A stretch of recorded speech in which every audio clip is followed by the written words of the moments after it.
Google says its new Home Hub will simplify the smart home. Thanks to Google Assistant, 2 microphones, a speaker, and a screen, we might finally have the gadget that makes it easy to control all of your connected devices, either with your voice, your fingers, or the intuition of an artificially intelligent computer. At least, that's the promise. The $150 Google Home Hub isn't exactly the first of its kind. Amazon's Echo Show also promises to be a screen-based smart home hub with Alexa support and a camera for video chats. The Lenovo Smart Display does similar things using Google Assistant.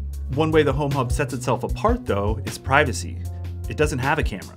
That means you don't have to worry about hackers watching you inside your house. The Home Hub's design focuses on being interactive with Google Assistant and your smart home devices. You can do this through voice commands, there are 2 microphones on the front, or you can turn off the microphones and control everything through touch. So the Home Hub seems more like an intuitive console than other home assistants.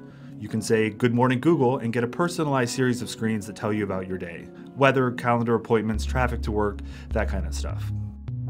The visual aspect of the Home Hub also comes in handy for calling up recipes and looking at photos. Thanks to something called the Ambient EQ Light Sensor, digital photos on the Home Hub actually look like they were printed out and put in a frame. They adjust to ambient lighting to keep this effect, which is honestly pretty impressive. But the way the Home Hub deals with connected devices is what's most interesting to me.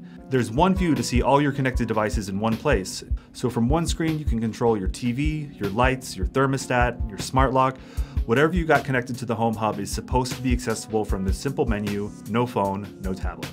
At least that's Google's promise. If the Home Hub does what Google says, the era of shuffling through menus on your phone or yelling at a speaker to control your smart home devices will be over. In our hands-on test, Google's Home Hub seems simple, intuitive, and above all, highly functional.